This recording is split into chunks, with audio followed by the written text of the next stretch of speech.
Donc, nous sommes maintenant au point 10.03 et je passerai la parole à Mme Chantal Châteauvert.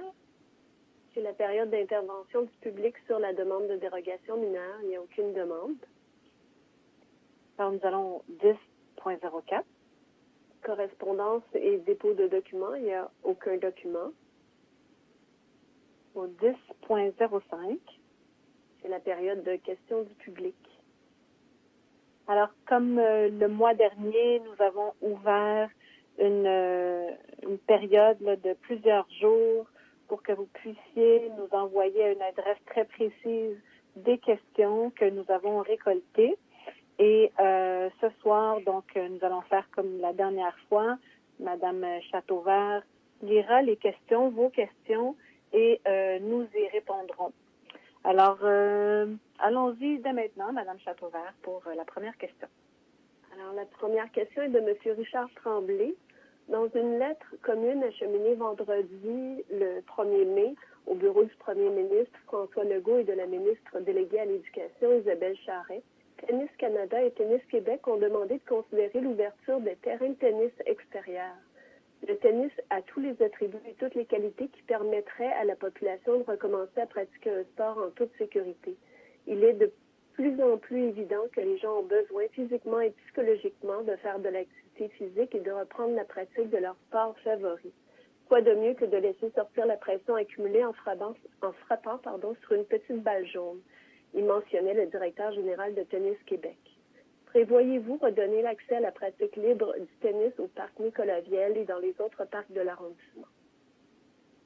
Merci. Et pour répondre à la question, je passe la parole à M. Adrien Parizeau. Merci, M. Tremblay, pour votre question. Comme vous le soulignez, le Tennis Québec et Tennis Canada ont acheminé cette lettre-là avec un certain nombre de recommandations. On a pris connaissance à la Ville de ces recommandations-là. Le gouvernement du Québec et la santé publique, je pense qu'on le répète jamais suffisamment, mais la santé publique aura le dernier mot sur cette décision. Le gouvernement du Québec a soumis une proposition à la santé publique. Donc, on attend de voir la Ville, est-ce que la santé publique de Québec fera cette recommandation-là, ira de l'avant avec la recommandation qui a été soumise par Tennis Canada et Tennis Québec. J'ai discuté moi-même là, dans mes fonctions à la Ville-Centre au sport avec la ministre Isabelle Charret de ce dossier-là et de plusieurs autres aussi, là, les sports individuels, parce que comme vous le dites dans votre question, le sport est une façon aussi de sortir et de pouvoir évacuer son stress. Donc, on est bien conscient de ça à la Ville. On travaille en ce moment avec le gouvernement du Québec pour voir est-ce qu'ils vont aller de l'avant avec la santé publique de Québec, puis ensuite la santé publique de Montréal, la direction de la santé publique de Montréal recevra les recommandations de Québec et on verra comment est-ce qu'on peut appliquer ça à Montréal. Mais comme je vous le dis, on est bien conscient de l'importance qu'ont les sports individuels particulièrement, parce que dans le contexte, c'est plus facile d'aller de l'avant avec des sports individuels que des sports par équipe. Mais on va voir les recommandations avant de se positionner comme arrondissement sur l'ouverture de nos terrains de tennis. Voilà, merci. Merci beaucoup. Je passerai maintenant la parole à Mme Châteauvert pour la question numéro 2. Elle provient de M. Richard Fahé. La question est au Conseil d'arrondissement du 9 décembre 2019. Je vous demandais si une étude d'impact économique avait été réalisée préalablement à l'instauration du permis de déneigement dans l'arrondissement. Comme vous n'avez pas été en mesure de répondre à la question, je présume que non. Alors, j'aimerais savoir quel bilan vous faites de ce projet pilote. Pour ce faire, je vous invite à compléter le tableau ci-bas et à en faire rapport lors de la séance du 11 mai courant. Alors, merci, M. Fahé. Nous avons bien reçu votre question ainsi que le tableau. Donc, c'était la première année de notre nouveau règlement sur les permis de déneigement. Et durant tout l'hiver, nous avons pris note des commentaires des gens, des suggestions, des plaintes, et nous sommes organisés à l'interne un bilan de cette première année pour voir comment nous pouvons améliorer pour les années futures. Donc, je prends en considération le tableau que vous nous avez remis avec des aspects financiers.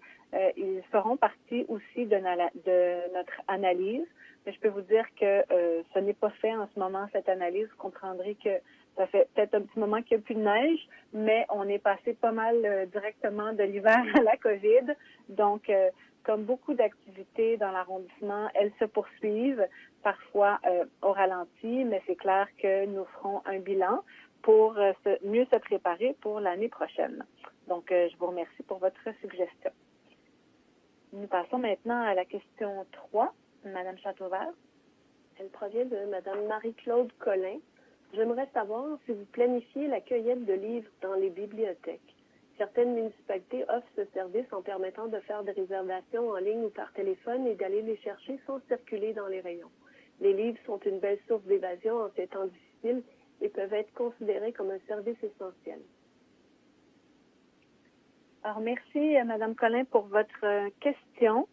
Donc, je pense que ça va faire partie du préambule de toutes les réponses.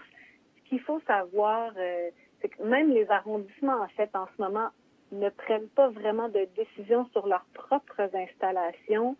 La chaîne là, de décision, c'est vraiment le gouvernement du Québec, la direction régionale de santé publique de Montréal, la ville de Montréal et les arrondissements.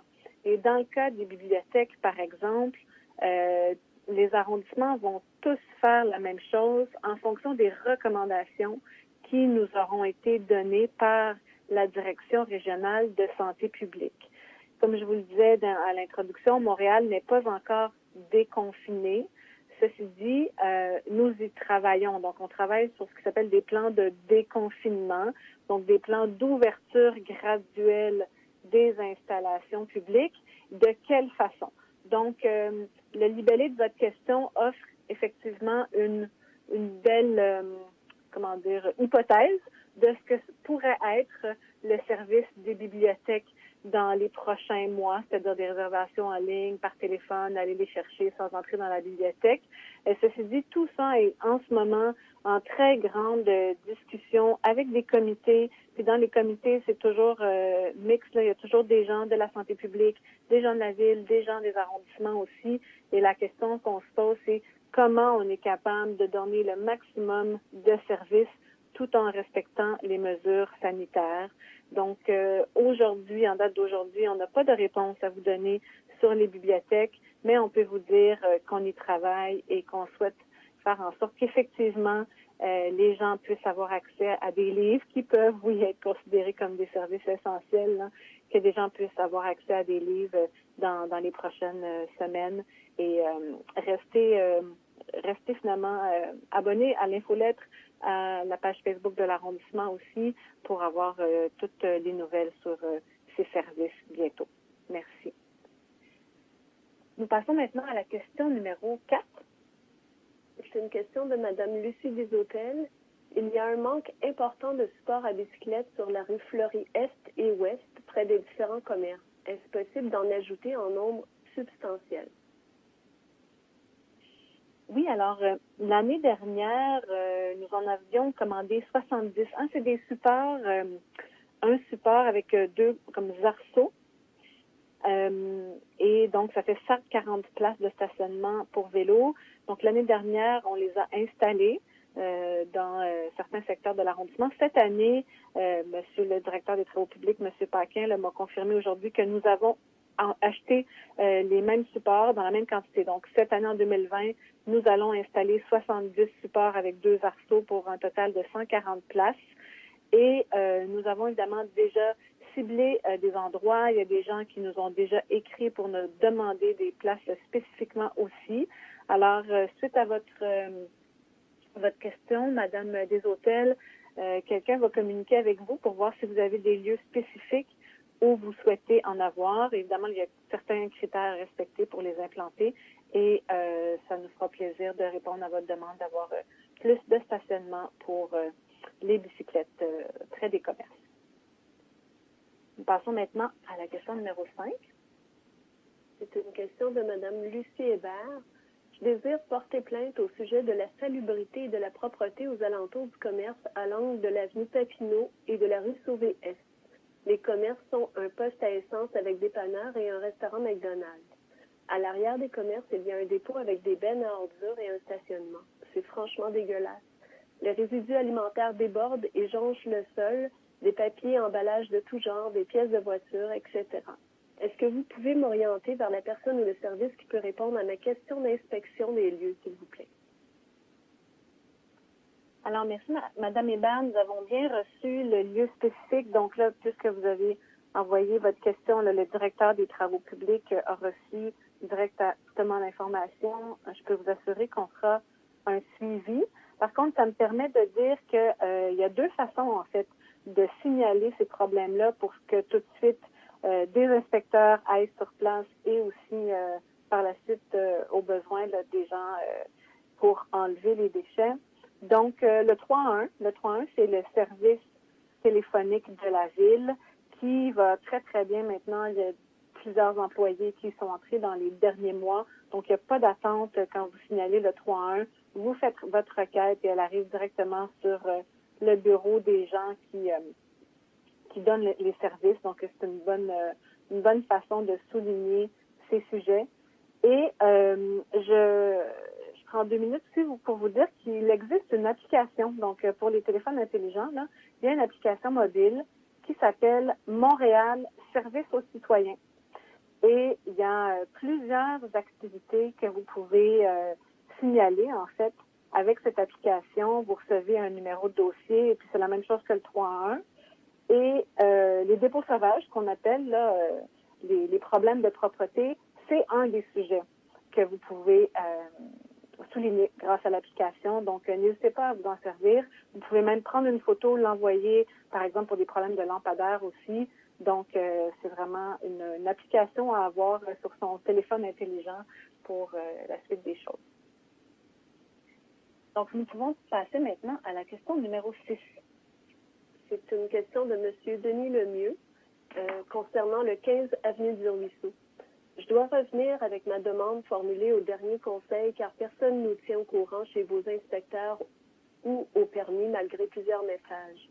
M. Côté, lors de la dernière assemblée du conseil, nous a dit qu'il attendait que la neige soit fondue pour voir l'état des lieux et prendre les mesures requises, et ce, malgré toutes nos photos qui ne présentaient aucune trace de neige. Question 1, Madame Thuillier, je vous demande, est-ce que vous aimeriez demeurer à notre place avec tous les inconvénients ou dangers qui sont présents? Question 2, notre secteur qui est patrimonial n'autorise pas ce genre de situation, entretien mécanique souvent bruyant et tard le soir, entreposage de pièces d'auto ou de produits dangereux, etc. Pourquoi depuis 5 ans laissons faire cela dans un si joli quartier près du parc du Bois de Liesse? Il serait temps qu'on bouge et rapidement. Alors, merci, M. Lemieux, pour votre question. Je peux vous dire que depuis le dernier conseil d'arrondissement, il ne se passe pas une semaine sans que nous en discutions à l'arrondissement à plusieurs niveaux. Et donc, pour tous les détails là, des démarches du dernier mois, je vais laisser la parole à M. Gilles Côté, qui est le directeur du développement du territoire. Oui, bonsoir. En effet, j'avais mentionné lors du dernier conseil qu'on n'était pas intervenant en hiver, compte tenu de la neige, ça recouvrait ce qu'on pouvait voir, puis qu'il y a des objets qui peuvent être pris dans la glace, donc c'est difficile d'intervenir, puis même de faire modifier le tout. Et comme on voulait intervenir à la fin mars, on est arrivé avec les mesures d'urgence sanitaire, ça a changé beaucoup nos façons de faire, on a dû se réorganiser. Mais depuis le dernier conseil, un inspecteur est allé vérifier la situation au mois d'avril. Un avis d'infraction a été mis à cause des véhicules automobiles, en plus des déchets, les pièces, les débris, sacs de sable, les barils, dans sa cour arrière en vertu du règlement sur la propreté. Maintenant, on a eu la difficulté à signifier notre avis d'infraction. Les huissiers ne voulaient pas intervenir parce qu'on était en mesure d'urgence, ce n'était pas un service essentiel. On a dû envoyer 2 inspecteurs pour le remettre en main propre. Donc, ça a été fait malgré tout. On a usé de stratégies pour y arriver. L'autre mention que je voudrais dire aussi, il y a une agente de prévention incendie de Montréal qui est allée inspecter des lieux à la demande de l'équipe d'inspection le vendredi 8 mai dernier. Son rapport est en préparation. C'est un peu à la des commentaires que vous avez pour les barils qu'il y avait puis l'huile entreposée. Donc, on attend son rapport avec le service incendie pour intervenir. On comprend que la situation du 15 du Ruisseau apporte son lot de désagréments. La situation est importante, mais considérée non urgente par plusieurs intervenants. Notre équipe, quand même, suit le dossier et respecte les étapes afin d'appliquer les règlements municipaux correctement. La jurisprudence de la Cour municipale démontre l'importance de transmettre un avis écrit en premier lieu avec un délai raisonnable pour corriger la situation. Par la suite, si le délai n'est pas respecté, un premier constat d'infraction peut être émis. Et s'il faut, on va intervenir de nouveau. Donc, c'est important pour nous de suivre les étapes pour, si on va à la Cour municipale, de pouvoir gagner notre dossier. Merci. Merci beaucoup pour ces précisions. Alors, nous passons maintenant à la question 7. C'est une question de Madame Nicole Pagé. Bonjour, je demeure au 15 avenue de l'Alliance. J'emprunte la rue du Ruisseau pour entrer dans le bois de Liesse. Je constate depuis plusieurs mois qu'il y a un gros véhicule récréatif en très mauvais état et une voiture devant la résidence du 15 avenue du Ruisseau. Tout le terrain avant est occupé par ces deux véhicules. Il n'y a plus aucune végétation. Comment se fait-il que la Ville accepte cette situation depuis plusieurs mois, malgré les nombreuses plaintes des voisins? Allez-vous finalement faire en sorte de remédier à cette situation? C'est une vraie honte. Alors, merci pour votre question, Madame Pagé. Donc, ce que vous avez entendu de réponse à la question précédente, c'est que non, la Ville n'accepte pas cette situation, l'arrondissement en fait, et nous mettons tout en place pour tenter de régler la situation dans la mesure de la juridiction et des lois, puisque si nous devons aller jusqu'au bout du processus, c'est-à-dire que si nous devons aller jusqu'au tribunal, nous devons avoir suivi tous les aspects et les éléments qui sont requis. Et j'aimerais demander à ce stade-ci, M. Côté, est-ce que vous avez de l'information complémentaire pour Mme Pagé? Oui, en fait, le véhicule récréatif, c'est un dossier qu'on a fait début janvier. Déjà, l'avis d'infraction a été émis en février. Et on a déjà donné 2 constats d'infraction pour le véhicule récréatif en cours avant. On est allé encore aujourd'hui, le véhicule récréatif est encore présent. Donc, on va préparer un 3e constat d'infraction pour le véhicule récréatif. On va continuer à donner nos avis d'infraction. Merci. Merci beaucoup. Nous passons maintenant à la question 8.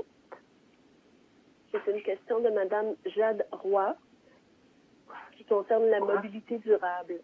Alors que le plan de déplacement local dévoile que des projets de pistes cyclables sur Laurentien et La Chapelle sont à étudier, d'autres projets vont être réalisés concrètement. En effet, il y aura des pistes cyclables de 7,5 km sur Prieure et Sorieul.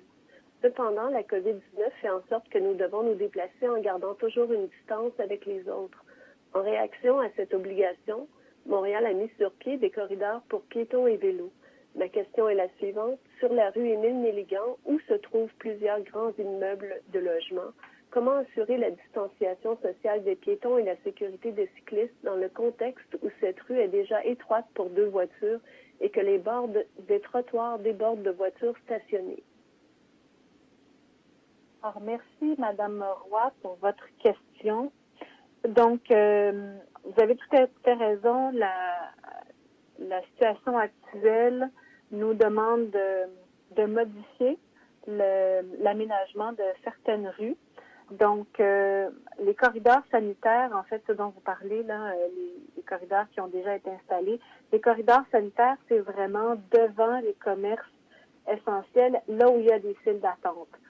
C'est vraiment l'idée de faire en sorte que quand il y a une file d'attente, plus des gens qui marchent dans les 2 directions, là, c'est vraiment impossible. Il y a trop de monde sur le trottoir. Donc, les corridors sanitaires ont déjà été déployés.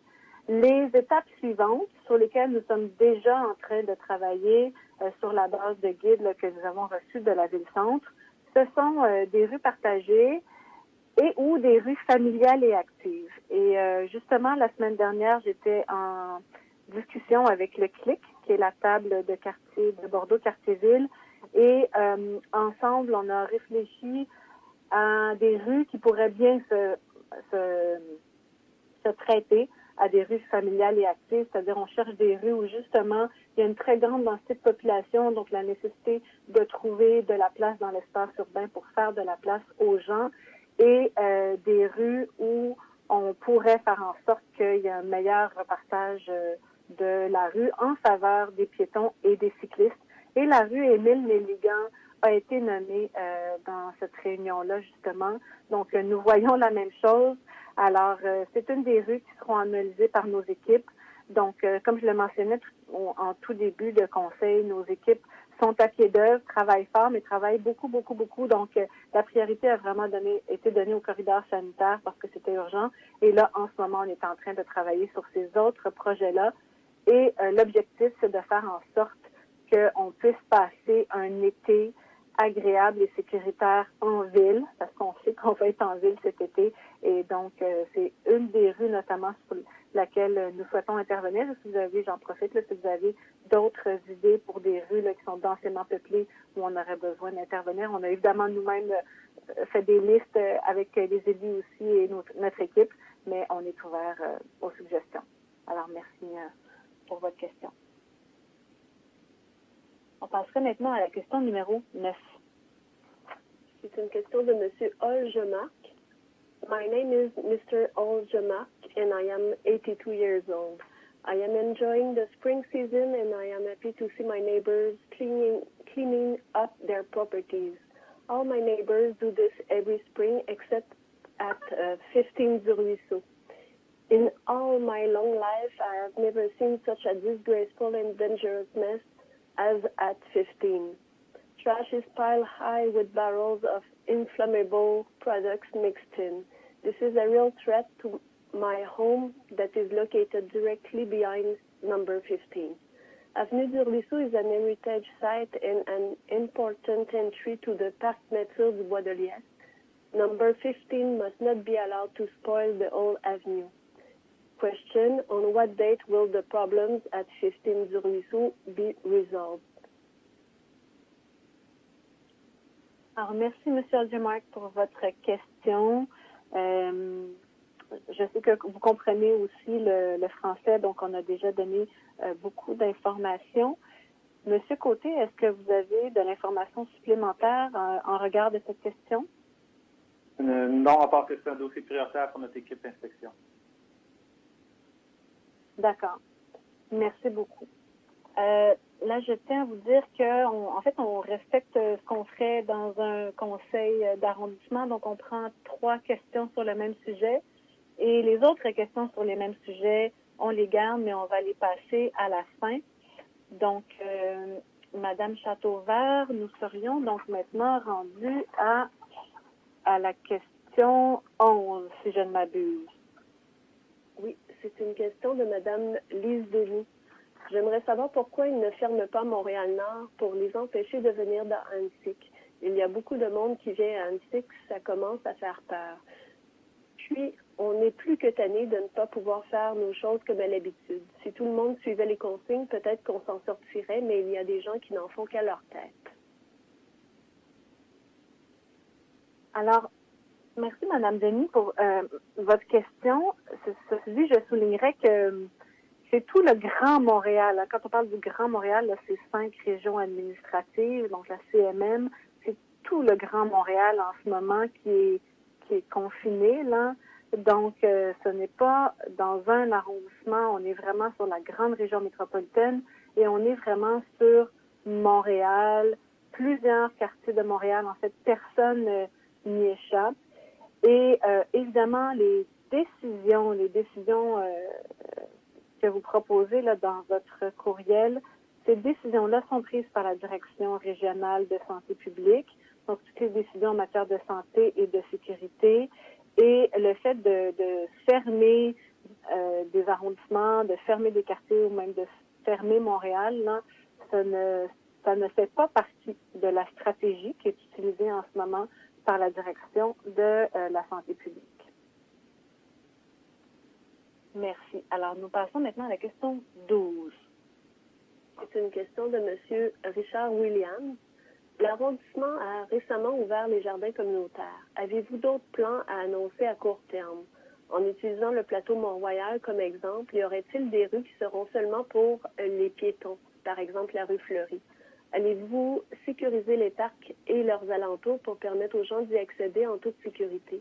Allez-vous mettre en place un corridor sanitaire ou encore des rues partagées? Il s'agit d'une opportunité en or pour revoir la stratégie de circulation automobile. Alors, merci, M. Williams, pour votre question. J'en profite en fait pour vous dire que vous nous avez transmis 4 questions sur différentes thématiques et donc nous continuons selon les mêmes procédures qu'à l'habitude. Donc c'est une question par personne sur un sujet. Alors sachez que nous avons quand même reçu vos questions qu'on va tenter d'y répondre par courriel cette semaine. Mais ce soir, je vais répondre donc à votre première question, qui est la question que Mme Châteauvert vient de lire. Écoutez, les corridors sanitaires, on en a déjà mis. Monsieur Normand, en tout début de conseil, là, a nommé les endroits où il y a des corridors sanitaires. Et ce que j'expliquais, c'est que les corridors sanitaires, c'est vraiment pour gérer les files d'attente devant les commerces essentiels. Donc, si vous voyez des endroits où il y a des files d'attente qui entrent en contradiction avec les gens qui marchent sur le trottoir, vous pouvez nous les faire parvenir. Nous, on sillonne quand même l'arrondissement. On n'a pas vu d'autres endroits problématiques au niveau devant les commerces, mais si vous en voyez, n'hésitez pas à nous les transmettre. Ensuite, comme je l'expliquais à une question précédente, une fois les corridors sanitaires faits, oui, nous travaillons sur d'autres projets. L'objectif, je le rappelle, c'est de trouver de l'espace, en fait, dans le domaine public, dans l'espace urbain, pour qu'on puisse passer l'été en ville. Donc ça veut dire nécessairement de donner plus de place aux piétons et aux cyclistes dans les rues. Il y a plusieurs façons de faire ça. Vous en avez nommé dans votre courriel. Donc, on travaille, oui, sur des rues partagées qui pourraient très bien s'appliquer à certains types de rues. On travaille sur des rues familiales et actives aussi qui sont plus intéressantes peut-être sur d'autres types de rues. On continue de travailler sur des projets qui étaient déjà existants, mais qui prennent tout leur sens en ce moment. Donc, notamment les voies cyclables sur Prieur-Soriol. C'est clair qu'on souhaiterait vraiment les avoir en ce moment et elles sont très attendues.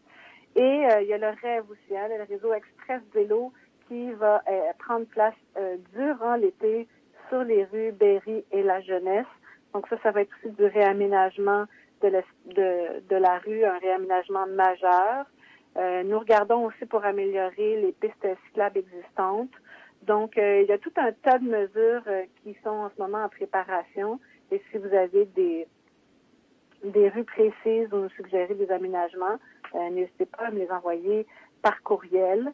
Et voilà, je tiens à préciser que tous ces réaménagements-là sont faits pour respecter les mesures de la santé publique et nous travaillons en partenariat avec la Ville de Montréal et les arrondissements.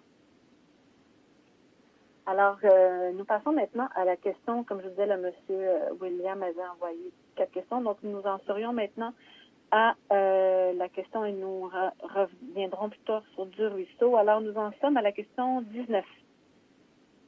Alors, c'est une question de M. Dominique Saint-Pierre. L'extrémité nord de l'avenue de l'Alliance est occupée par un terrain, petit parc sans nom, qui appartient à la ville et qui est encombré par la ville et les occupants de l'avenue de l'Alliance. D'énormes tas de troncs et de branches d'arbres sont présents sur ce terrain.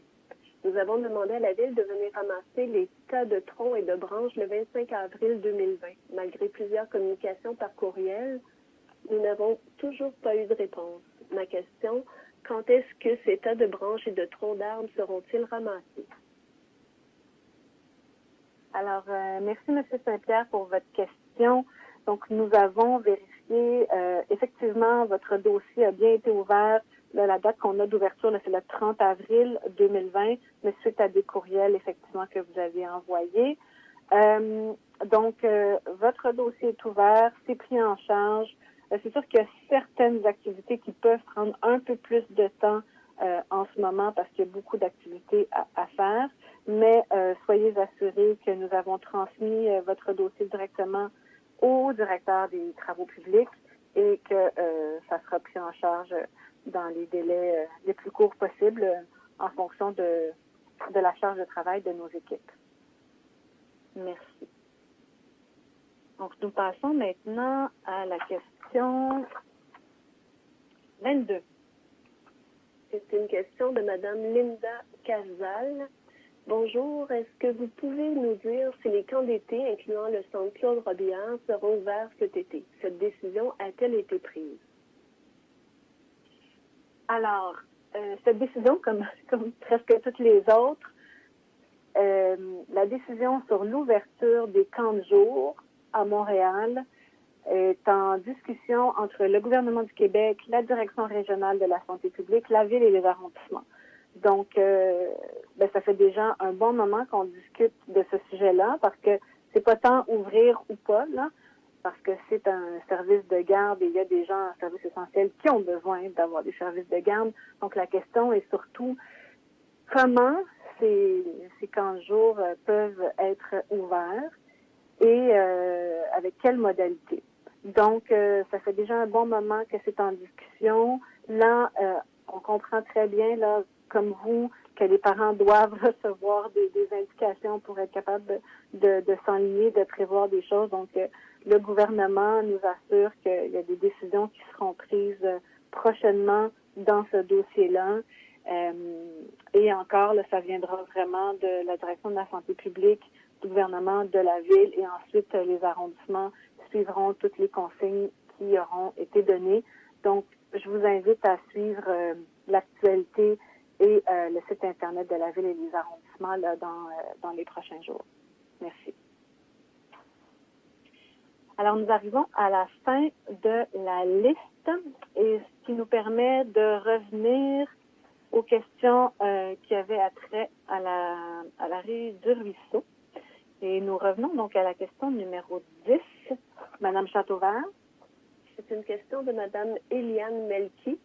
Nous avons 2 questions pour le Conseil. Première question, est-ce normal qu'un véhicule récréatif de 32 pieds au moins se stationne dans l'entrée de la maison 15 avenue du Ruisseau? Au début, le propriétaire qui réside à cette adresse nous avait dit que c'était temporaire. Cela fait maintenant 6 mois qu'il s'y trouve. Il travaille dessus à tous les jours comme dans un garage. Deuxième question, est-ce que le camion qui ramasse les objets non recyclables va recommencer à passer tous les mercredis, car nous avons mis à l'extérieur des morceaux de bois, ça fait 2 semaines qu'ils sont là. Aucun ramassage n'est fait. Est-ce que cela est dû à la COVID? Alors, merci beaucoup pour la question. Donc, je pense que les réponses de M. Côté, c'est que non, ce n'est pas normal sur la question du VR. Monsieur Côté, est-ce que vous avez quelque chose à rajouter dans ce dossier?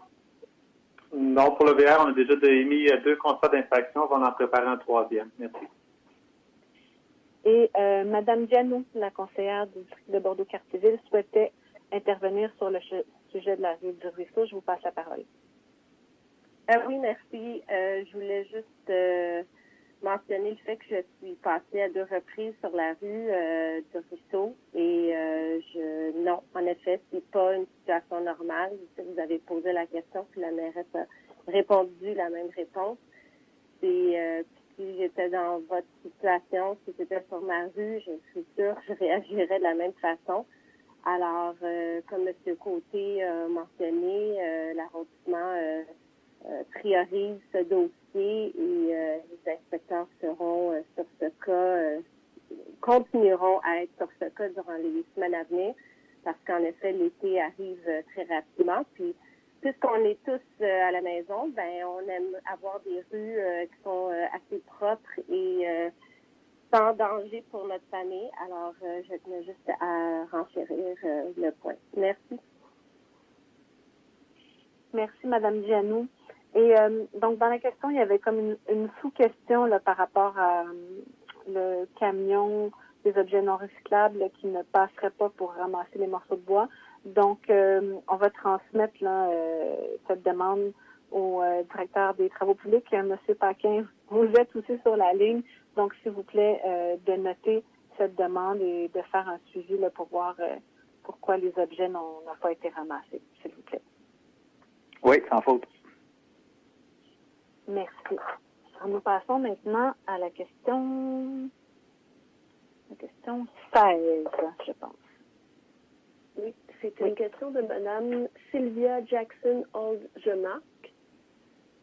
Many people had complaints and questions about 15 du Ruisseau for the Borough Council meeting on April 14. Residents describe an unacceptable situation at number 15. Barrels of oil, gas, propane, old tires, scrap metal, and old vehicles. Fires start again on Saturday, April 25th, 2020.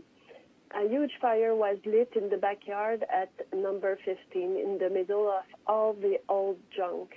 I've made many phone calls to Mr. Vasile Gontard, who is chef de section permis et inspection, and I asked him to call me about number 15. I have received no reply from Mr. Gontard, and there has been no cleanup at number 15. My question: when will this dangerous situation at number 15 du Ruisseau will be cleaned up?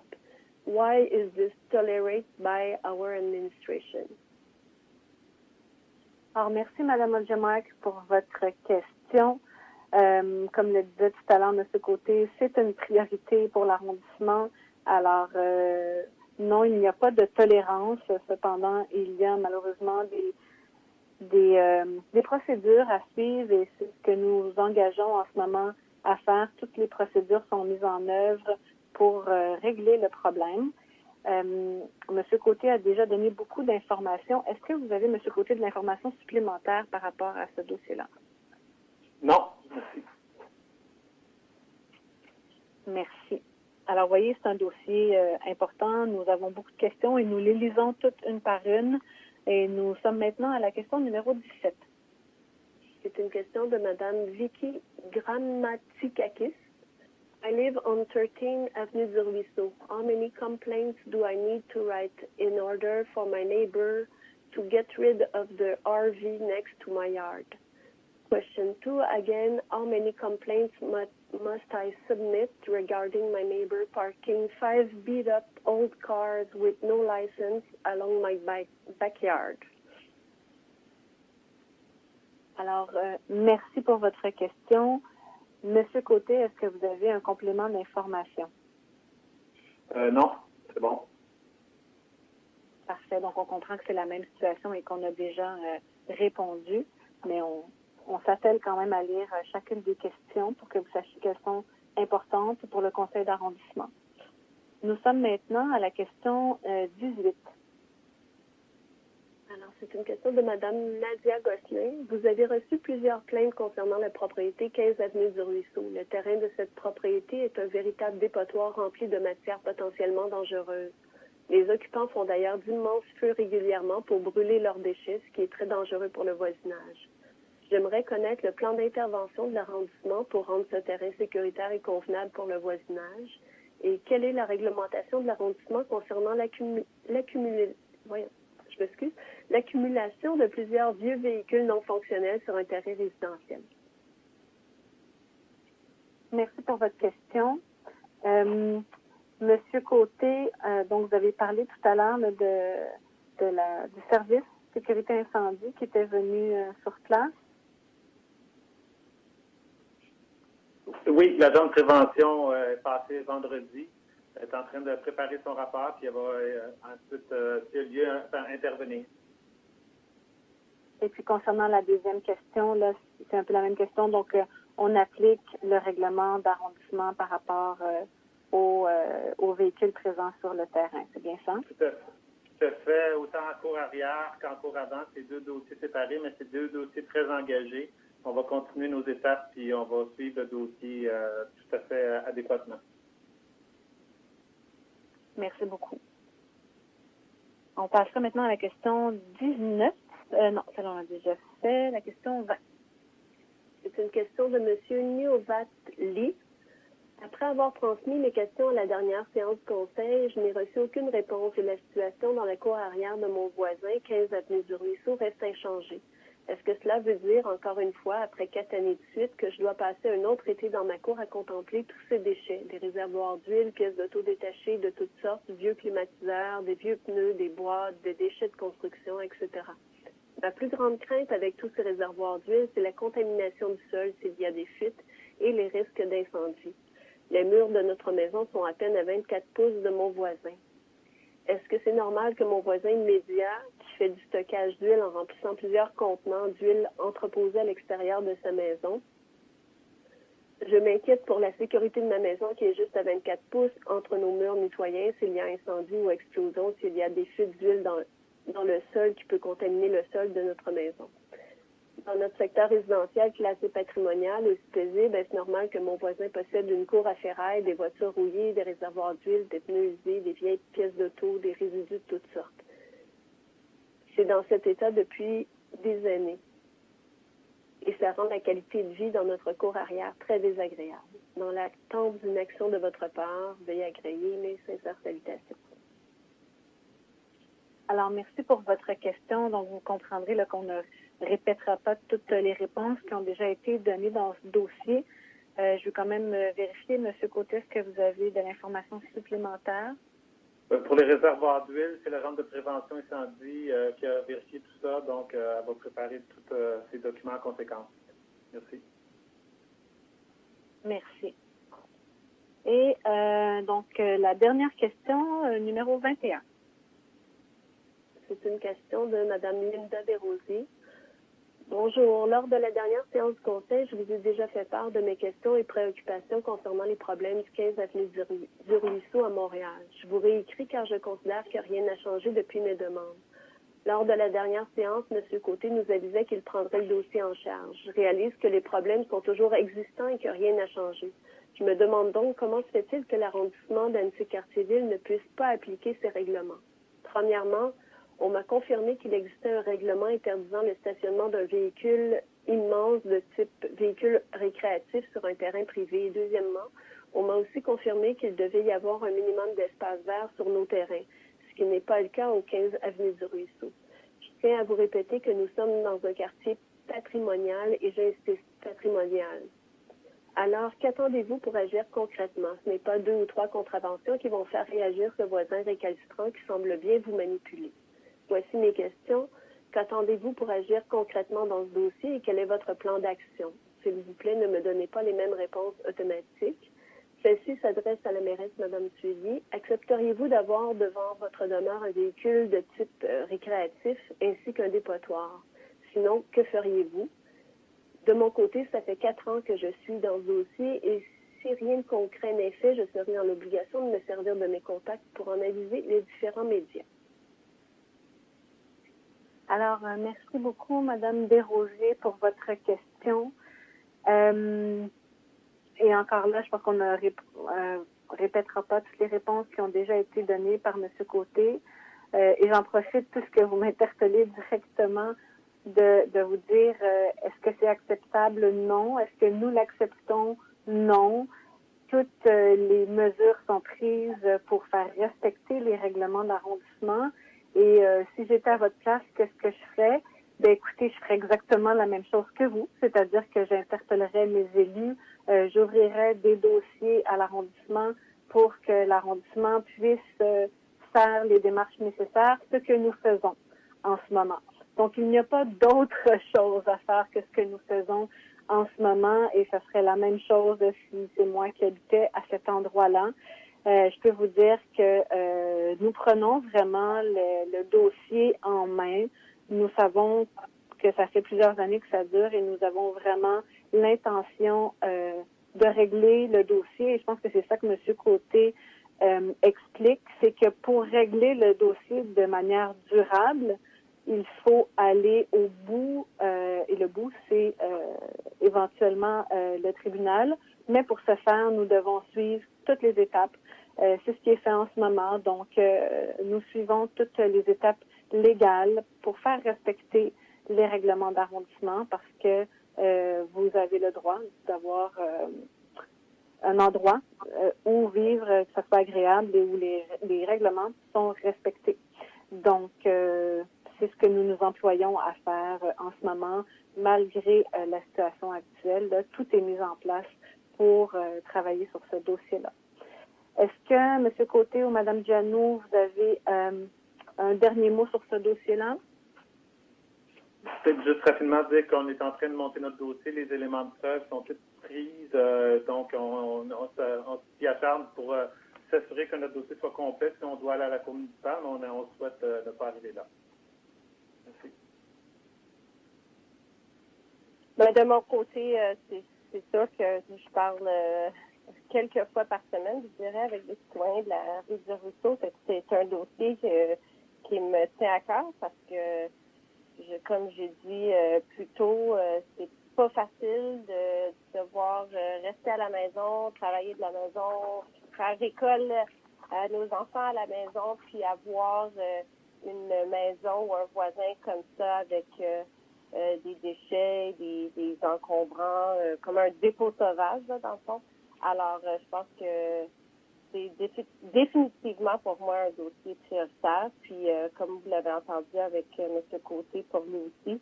Alors, c'est ça, on lâche pas. Merci. Merci beaucoup.